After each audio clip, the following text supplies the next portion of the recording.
جو چیز نبی نے نہیں دی اور ہم اس کو دین سمجھ کے کریں تو اس کا مطلب یہ ہے کہ وہ یہ سمجھ رہا ہے کہ محمد رسول اللہ نے دین کے ساتھ خیانت کی ہے، یہ چیز نبی کے بعد جو ہم دے رہے ہیں وہ دین ہے، یہ سمجھ رہا ہے وہ آدمی۔ نہ اس میں کمی ہو سکتی ہے نہ اس میں بڑھوتری ہو سکتی ہے۔ وَأَتْمَمْتُ عَلَيْكُمْ نِعْمَتِي، ہم نے اپنی نعمتوں کو بھی پورا کر دیا۔ جتنی چیزیں حلال ہونا تھیں وہ حلال ہو گئیں، جتنی چیزیں حرام ہونا تھیں وہ حرام ہو گئیں۔ اب کوئی چیز جو حلال ہو چکی کوئی حرام نہیں کر سکتا، جو حرام ہو گئی اس کو کوئی حلال نہیں کر سکتا۔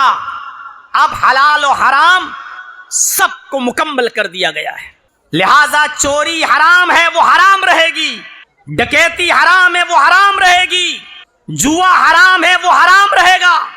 جو چور کی سزا پہلے تھی وہ اب بھی ہے، السارق والسارقۃ فاقطعوا ایدیہما، چوری کرنے والے مرد کا اور چوری کرنے والی عورت کا ہاتھ کاٹ ڈالا جائے۔ ابھی اس تفصیل میں نہیں جاؤں گا کہ کتنی چوری ہو، کون سا ہاتھ کاٹا جائے، کتنا کاٹا جائے۔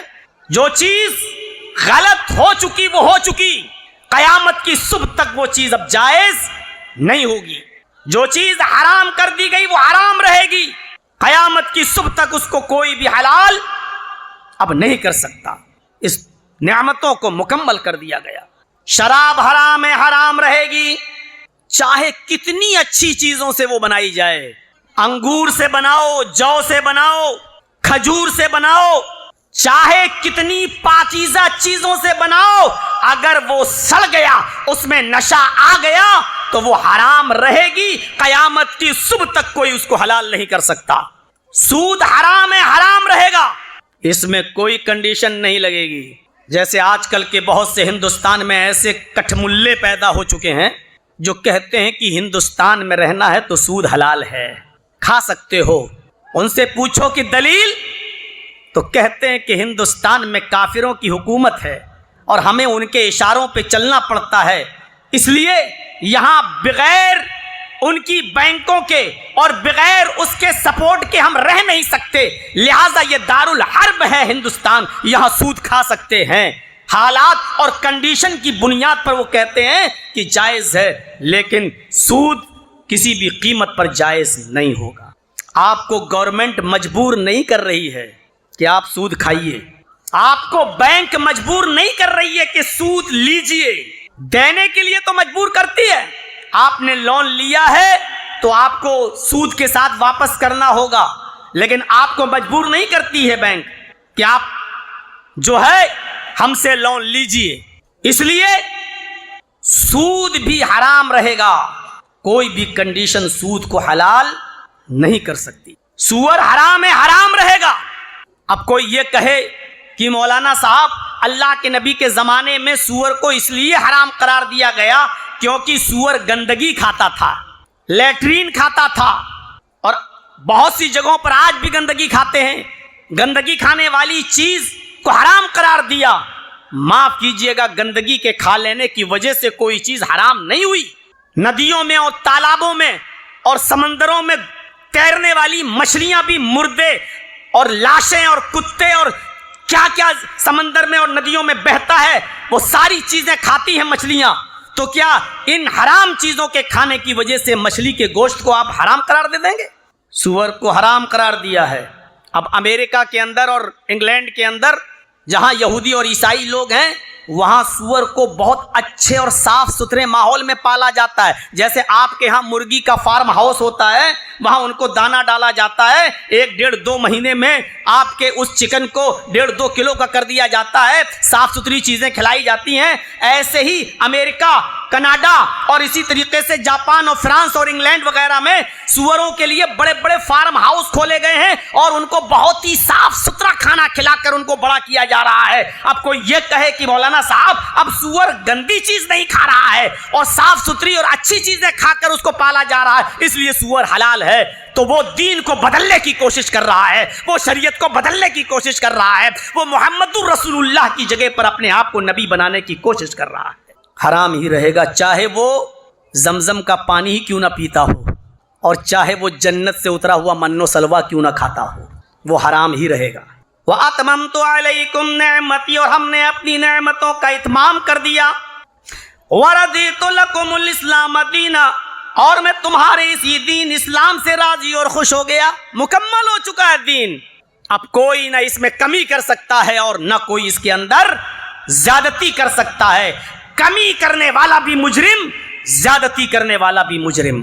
یا ایھا الذین آمنوا ادخلوا فی السلم کافہ، ایمان والو تم اسلام کے اندر پورے کے پورے داخل ہو جاؤ. یہ اسلام پورے کے پورے داخل ہو جاؤ. اسلام کوئی کرانہ مرچنٹ کی دکان نہیں ہے، جو چیزیں پسند آئیں وہ لے لو، جو چیزیں پسند نہ آئیں اس کو چھوڑ دو. آپ کسی دکان پہ جاتے ہیں، ہاں یہ دے دو، ہاں یہ پسند یہ دے دو، جو چیز پسند نہیں آ رہی اس کو آپ نے نہیں لیا. اسلام کوئی کرانہ مرچنٹ کی دکان نہیں کہ جو پسند آئے وہ لے لو اور جو پسند نہ آئے اس کو چھوڑ دو. آپ کو اسلام کی ہر چیز لینا پڑے گی، چاہے وہ پسند ہو یا نہ ہو. اگر اس کی اجازت ہے تو آپ کو وہ لینا پڑے گا، اور اگر منع کیا ہے تو وہ آپ کو چھوڑنا پڑے گا، چاہے وہ آپ کی کتنی محبوب چیز کیوں نہ ہو. لیکن اگر اللہ کے رسول نے منع کر دیا تو آپ کو اس سے رکنا پڑے گا. ہمیں نبی اکرم کی بات کو ماننا ہے، مولوی کی بات نہیں چلے گی.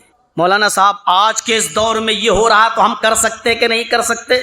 ارے دین کے اندر صحابہ کرام کی عقل نہیں چلی. سنے ہیں نا بخاری شریف کے اندر واقعہ آیا ہے کہ ایک مرتبہ سفر کر رہے تھے حضرت عمر فاروق رضی اللہ تعالیٰ عنہ اور حضرت عمار ابن یاسر. عمار بھی پرانے صحابی ہیں اولڈ، اور عمر بھی پرانے صحابی ہیں اولڈ. یہ دونوں سفر کر رہے تھے. سفر کرتے کرتے جنگل میں پہنچ گئے. اب کہنے لگے رات کافی ہو گئی ہے، اب رات میں اگر سفر کریں گے، خطرناک جنگل ہے، ڈینجر فارسٹ ہے، اگر یہاں سے ہم گزریں گے تو خطرناک جانور، ڈینجر اینیملز ہمیں حملہ کر سکتے ہیں، وار کر سکتے ہیں. چلو رات یہیں گزار لیتے ہیں. رات میں سو جاتے ہیں دونوں لوگ.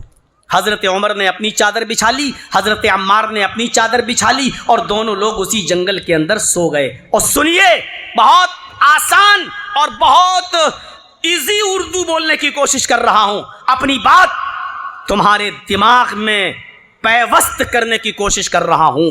بہت دن ہو گئے ہیں، میں نے تو اب آپ کی نبض پکڑ لی ہے کہ آپ سننا کیا چاہتے ہیں. میرے بھائیوں، حضرت عمار اپنی چادر بچھا کے سو گئے، حضرت عمر اپنی چادر بچھا کے سو گئے، دونوں سو گئے. صبح اٹھتے ہیں فجر کی نماز پڑھنے کے لیے، لیکن دونوں صحابی فجر کی نماز پڑھنے کے لائق نہیں رہے. سمجھ گئے ہیں آپ اشارہ؟ دونوں کو غسل کی ضرورت پیش آ گئی.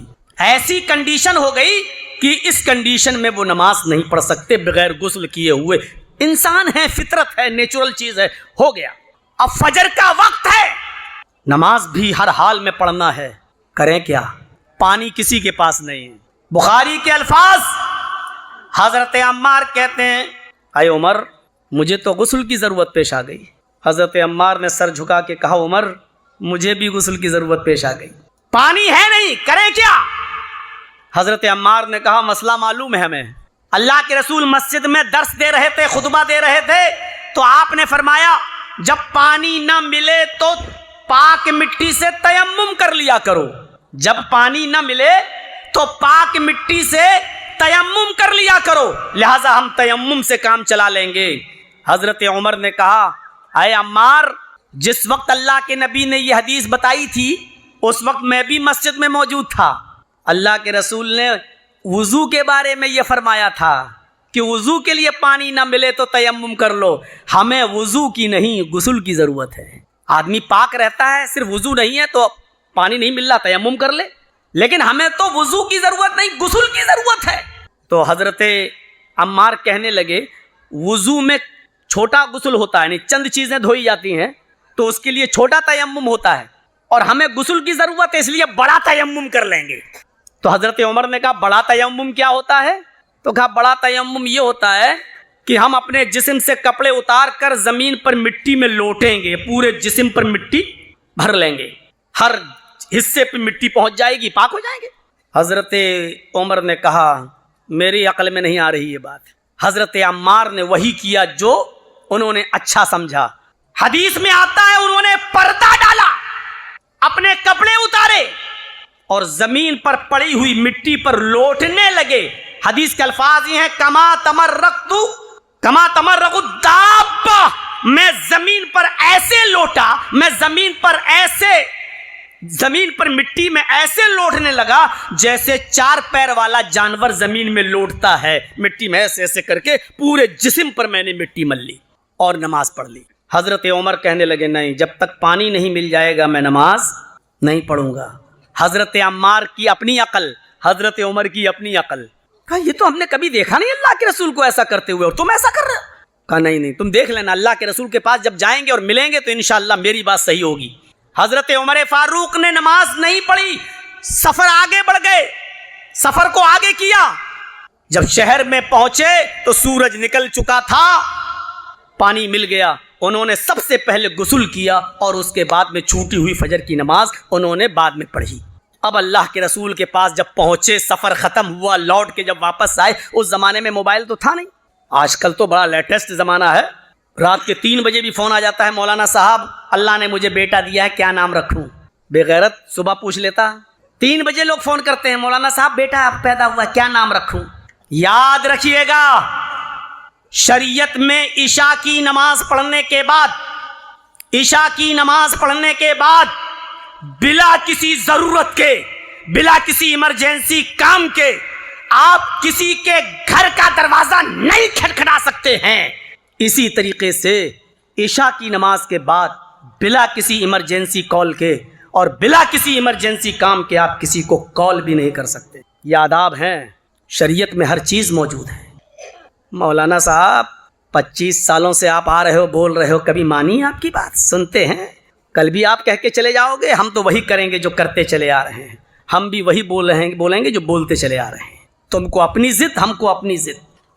میرے بھائیوں، حضرت عمر فاروق اور عمار ابن یاسر کا جب سفر ختم ہوا تب دونوں اللہ کے نبی کے پاس مدینے پہنچے اور کہا چلو اب پوچھتے ہیں کس نے صحیح کیا، ہم نے ایسا کر کے صحیح کیا تھا یا آپ نے نماز چھوڑنے کے بعد پانی کا انتظار کر کے غسل کر کے نماز پڑھی اور سورج نکلنے کے بعد نماز پڑھی، آپ نے صحیح کیا؟ چلے پوچھتے اللہ کے رسول سے، ہم دونوں میں سے ایک ہی صحیح ہوگا، کون صحیح تھا؟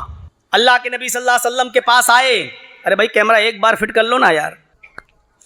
اللہ کے نبی کے پاس آئے اور اللہ کے نبی صلی اللہ علیہ وسلم کو دونوں لوگوں نے اپنی اپنی بات بتائی۔ آپ نے کہا اچھا، کہ اللہ کے رسول دونوں کو غسل کی ضرورت پیش آ گئی۔ آپ نے کہا پھر کیا کیا؟ حضرت عمار نے کہا اللہ کے رسول تمرقت کما تمرق الدابہ، میں تو ایسے لوٹا زمین میں جیسے جانور لوٹتا ہے، چوپایا لوٹتا ہے۔ ہم نے تو پورے جسم پر مٹی مل لی اور اس کے بعد نماز پڑھ لی، پانی نہیں تھا تو کیا کرتے؟ آپ نے کہا عمار تم نے غلط کیا، کہا عمر تم نے کیا کیا؟ اب عمر خوش، اس کا مطلب میری بات صحیح۔ حضرت عمر نے کہا اللہ کے رسول میرا دل کہہ رہا تھا یہ غلط کر رہے ہیں، اس لیے میں نے نماز ہی نہیں پڑھی تھی، پانی کا انتظار کیا، جب صبح پانی ملا تو سب سے پہلے غسل کیا اور بعد میں نماز قضا کی۔ آپ نے کہا عمر تم نے بھی غلط کیا۔ پتہ چلا کہ اسلام صحابی کی عقل پر بھی نہیں۔ تو دونوں نے پوچھا اللہ کے رسول اگر ہم دونوں نے غلط کیا تو صحیح کیا تھا؟ اللہ کے نبی نے فرمایا فہاکذا یکفیک، وضو والا تیمم ہی غسل والے تیمم کے لیے کافی تھا، یعنی جو وضو کا تیمم ہے وہی غسل کا بھی تیمم ہے، ایک ہی تیمم ہے، بس آپ کو دونوں ہاتھ زمین پہ مارنا تھے ایسے۔ تیمم کیا ہے؟ تیمم جب کسی کو ضرورت پڑ جائے تیمم کی، یا جو بیمار ہے وضو نہیں بنا سکتے بیچارے، ڈاکٹر نے پانی کا استعمال منع کیا ہے، تو وہ تیمم کیسے کریں گے؟ یہ پاک مٹی ہے، ایسے ہاتھ ماریں گے، یہ دونوں ہاتھ ایسے مارو اور دونوں کو پھونک لو، بس ایک بار ایسے، اور اس کے بعد میں اس کو چہرے پہ مل لو، مل لیا ایک بار، اور دایاں ہاتھ کا یہ ہتھیلی یہ اس پر یہاں لائیے اور ایسے کر لیجئے ایسے، اور اس کو لائیے بائیں ہاتھ کی، الٹے ہاتھ کی ہتھیلی کو ایسے لائیے یہاں اور ایسے کر لیجئے، یہ آپ کا تیمم ہو گیا ہے اور اب آپ نماز پڑھ سکتے ہو۔ بہت سے جاہلوں کو میں نے دیکھا تیمم بھی وضو کی طرح کرتے ہیں، ایسے پھر ایسے مٹی لے کے ایسے کرتے ہیں، ایسے مطلب ناک میں بھی ایسے کرتے ہیں، یہ تیمم نہیں ہے۔ دونوں ہاتھ زمین پہ ماریے، اس کو پھونک لیجئے، چہرے پہ ملیے، دائیں ہاتھ بائیں ہاتھ کے اوپر ایسے پھیریے اور بائیں ہاتھ دائیں ہاتھ کے اوپر ایسے پھیریے، یہ ہو گیا تیمم۔ یہ وضو کا بھی تیمم ہے، یہ غسل کا بھی تیمم ہے، دونوں نے غلط کیا۔ اب شریعت کیا ہے؟ جو عمر نے کیا وہ نہیں، جو عمار نے کیا وہ نہیں، شریعت وہ ہے جو جناب محمد رسول اللہ نے بتایا ہے، یہ ہے شریعت۔ الیوم اکملت لکم دینکم، میں نے آج تمہارے لیے تمہارے دین کو مکمل کر دیا۔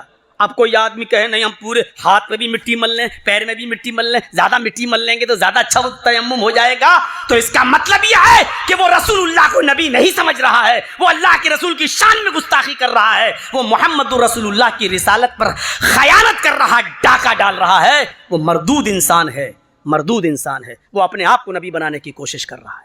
یہ چیز سمجھنے کی کوشش کیجیے گا. تو اسلام کے اندر پورے کے پورے داخل ہو جاؤ, پورے کے پورے, کرانہ مرچنٹ کی طرح نہیں جو پسند آئے وہ ہمارا, جو نہیں آئے اس کو چھوڑ دیں گے, نہیں. آپ کو ہر حال میں اسلام کے اوپر عمل کرنا ہے, ہر حال میں آپ کو وہ چیزیں ماننا ہے. حضرت محمد رسول اللہ صلی اللہ علیہ وسلم کے یہ کہہ دینے کے بعد حضرت عمار بھی سر تسلیم خم کر لیتے ہیں, حضرت عمر بھی بات مان لیتے ہیں. یہ تھا دین, یہ تھا دین.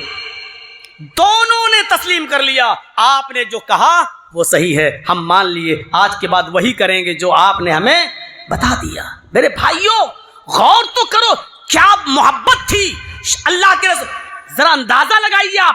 اللہ, صحابہ وہ کرتے تھے جو اللہ کے نبی صلی اللہ علیہ وسلم کر رہے ہیں. اللہ کے نبی صلی اللہ علیہ وسلم نے نماز پڑھائی. اس زمانے میں بہت کھجور کے پتوں کی چھتیں ہوا کرتی تھیں, لینٹر ایسے نہیں پڑتے تھے, زمین بہت گرم ہو جایا کرتی تھی, ننگے پیر اگر زمین پر کھڑے ہو کر نماز پڑھیں گے تو پیروں میں چھالے اور پھلک پڑ جایا کرتے تھے. اس لیے اللہ کے نبی بھی جوتے پہن کر نماز پڑھا کرتے تھے اور صحابہ بھی جوتے پہن کر نماز پڑھا کرتے تھے. اور آج بھی اگر ایسی کنڈیشن کہیں ہو جہاں آپ کو صرف زمین مل رہی ہو, چھت نہ ہو, تو وہاں پر بھی آپ جوتے پہن کر نماز پڑھ سکتے ہیں, شریعت میں اس بات کی اجازت ہے. جنازے کی نماز میں تو جوتے پہنے ہی جاتے ہیں. بہت سے جاہلوں کو ہم نے دیکھا کیا کرتے ہیں, نماز پڑھیں گے جنازے کی تو جوتے یا چپل میں سے پیر نکالیں گے اور اس کے اوپر کھڑے ہو جائیں گے. ارے اللہ کے بندے, بات تو پھر بھی وہی ہوئی, جوتا تو ہے تیرے پیر کے نیچے ہی, تیرے پیر میں ہو یا پیر کے نیچے ہو, ہے تو پیر کے نیچے ہی. بہت سے جاہلوں کو ہم نے دیکھا جوتے اتار لیں گے یا چپل سے پیر نکالیں گے, اسی کے اوپر کھڑے ہو جائیں گے, پھر پڑھیں گے جنازے کی نماز. چپل پہ کھڑا ہے, جوتے پہ کھڑا ہے. میرے بھائیوں جوتے پہن کر نماز پڑھنا جائز ہے. اللہ کے نبی نماز پڑھا رہے ہیں اور صحابہ کے پیچھے نماز پڑھ رہے ہیں. پہلی رکعت ہے, اچانک نماز ہی کی حالت میں اللہ کے رسول نے اپنے دونوں جوتے اتارے اور اس کو آپ نے بائیں طرف لیفٹ سائڈ میں آپ نے اس کو رکھ دیا. نماز کون پڑھا رہا ہے؟ نبی اکرم. حدیث ابو داؤد کی کتاب الصلاۃ اٹھا کر دیکھیے, دونوں جوتے اتارے اور اتارنے کے بعد لیفٹ سائڈ میں رکھ دیا. صحابہ جو نبی کے پیچھے نماز پڑھ رہے تھے انہوں نے دیکھا ہمارے نبی نے جوتے اتار دیے, انہوں نے بھی دونوں جوتے اتارے اور اپنے اپنے لیفٹ سائڈ میں سب نے رکھ دیے. جب اللہ کے نبی نے سلام پھیرا, السلام علیکم ورحمت اللہ, السلام علیکم ورحمت اللہ, اور جب مقتدیوں کی طرف آپ نے نمازیوں کی طرف چہرہ کیا تو کیا دیکھتے ہیں؟ سب کے بائیں طرف لیفٹ سائڈ میں جوتے رکھے ہوئے. آپ نے دیکھ کر کہا یہ کیا ہے, یہ جوتے کیسے؟ حدیث کے الفاظ سنیے, شبد کیا ہے حدیث کے, ورڈز کیا ہے حدیث کے, ما حملکم علی القاء نعالکم. آئے میرے ساتھیو, تمہیں جوتے اتارنے کے لیے کس نے کہا تھا؟ تم نے جوتے کیوں اتارے؟ تم نے جوتے کیوں اتارے؟ تم تو جوتے پہن کر نماز پڑھ رہے تھے, تم نے جوتے کیوں اتارے؟ صحابہ کا کتنا سیدھا سادہ جواب. صحابہ نے کہا اے اللہ کے رسول, رائیناک, ہم نے تو آپ کو دیکھا جوتے اتارتے ہوئے, آپ نے اتارے تو ہم نے بھی اتار دیے. جو امام کرتا ہے وہی مقتدی کو کرنا چاہیے. آپ نماز جوتے پہن کے پڑھا رہے تھے, آپ نے اتارے تو ہم نے بھی اتار دیے. ہم نہیں جانتے ہم نے صحیح کیا کہ غلط, ہم صرف اتنا جانتے ہیں جو آپ نے کیا وہ ہم نے کیا. اللہ کے نبی اب فرماتے ہیں کہ میرے ساتھیو, میں نماز پڑھانے کے لیے جب کھڑا ہوا اور تکبیر تحریمہ کہہ دیا, اللہ اکبر کہہ کر میں نے نماز پڑھانا شروع کر دیا, تب جبریل میرے پاس آئے اور جبریل نے مجھے بتایا, اے محمد صلی اللہ علیہ وسلم, آپ کے جوتوں میں گندگی لگی ہوئی ہے. قذرن او ازن دونوں لفظ آئے حدیث میں, یا تو تکلیف دینے والی کوئی چیز ہے یا گندگی آپ کے جوتوں میں لگی ہوئی ہے. جب میں نے سنا جبریل نے بتایا کہ گندگی میرے جوتوں میں لگی ہے تو پھر میں نے ان جوتوں کو اتار کر اپنے بائیں سائڈ میں رکھ دیا, اس لیے کہ اگر جوتے میں گندگی لگی ہوگی تو پھر نماز نہیں ہوگی، اس لیے میں نے اپنے دونوں جوتے اتار دیے۔ اے میرے ساتھیوں، تمہارے لیے میرا حکم یہ ہے کہ تم جب بھی نماز پڑھنے کے لیے آیا کرو، نماز شروع کرنے سے پہلے اپنے دونوں جوتوں کو دیکھ لیا کرو۔ اگر اس جوتوں میں گندگی لگی ہو، ناپاکی لگی ہو، فَلْيَمْسَحْهُمَا، تو ان دونوں جوتوں کو تم زمین پر رگڑ لیا کرو، پاک مٹی کے اوپر رگڑ لیا کرو۔ زمین کی پاک مٹی تمہارے جوتے کی گندگی کو صاف کر دے گی، اور زمین پر جب تم جوتے کو رگڑ لو گے تو وہ جوتے پاک ہو جائیں گے، پھر انہی جوتوں میں تم نماز پڑھ سکتے ہو۔ لگتی ہیں یہ قلعے تک پہنچ گئے ہیں، اب اذان ہو گئی ہے، اگر ہم نماز پڑھتے ہیں تو کافر قلعے پر آ جائیں گے اور جیتا ہوا قلعہ ہم ہار جائیں گے۔ اس قلعے پر ہمیں اسلام کا جھنڈا لہرانا ہے، اگر ہم نماز پڑھنے میں اپنا ٹائم لگاتے ہیں تو کافر اس قلعے پر حملہ کر دیں گے اور پھر اس پر اپنا جھنڈا گاڑ دیں گے، اور اگر ہم نماز نہیں پڑھتے ہیں تو اس قلعے تک پہنچنے میں اب زیادہ ٹائم نہیں۔ آنکھوں میں اشارہ ہوتا ہے نماز بعد میں پڑھ لیں گے، پہلے قلعے پر جھنڈا لہرا دو۔ یہ لوگ اس قلعے پر جب جھنڈا لہرانے لگتے ہیں، قلعہ تو حاصل کر لیا، رات بھر لڑی ہوئی جنگ کے بعد قلعہ تو حاصل کر لیا اور قلعے پر محمد رسول اللہ کا پرچم تو لہرا دیا، لیکن جب قلعے پر جھنڈا لہرا رہے تھے اس وقت سورج نکل رہا تھا۔ فجر کی نماز جنگ کرنے والے، جہاد کرنے والے صحابہ نہیں پڑھ سکے، پھر جلدی سے انہوں نے تیمم کیا اور سورج نکلنے کے بعد انہوں نے فجر کی نماز ادا کی۔ حضرت عبداللہ ابن عباس جب سجدے میں جاتے ہیں اتنا روتے ہیں کہ سجدے میں ان کے آنکھوں کے آنسوؤں سے زمین تر ہو جاتی ہے۔ جب سجدے سے سر اٹھاتے ہیں تو لوگوں نے کہا عبداللہ اتنا روئے ہو، کہنے لگے جب سے ان ہاتھوں نے محمد رسول اللہ صلی اللہ علیہ وسلم کے ہاتھوں کو چھوا ہے، جب سے میرے ہاتھوں نے محمد رسول اللہ کے ہاتھ پر ہاتھ رکھ کر بیعت کی ہے، اس دن سے لے کر آج تک میری ایک بھی فجر کی نماز قضا نہیں ہوئی ہے۔ آج یہ پہلی نماز ہے جو جہاد کے لیے بھی یہ پہلی فجر ہے جو آج قضا ہو رہی ہے، جس کو میں سورج نکلنے کے بعد پڑھ رہا ہوں۔ اگر مجھ سے میرا سارا کا سارا مال چھین لیا جاتا، میرے کاروباروں، میرے گھر و مکان میں آگ لگا دی جاتی تو مجھے اتنا افسوس نہیں ہوتا جتنا افسوس مجھے ایک وقت کی فجر کی نماز کے قضا ہونے کا ہو رہا ہے۔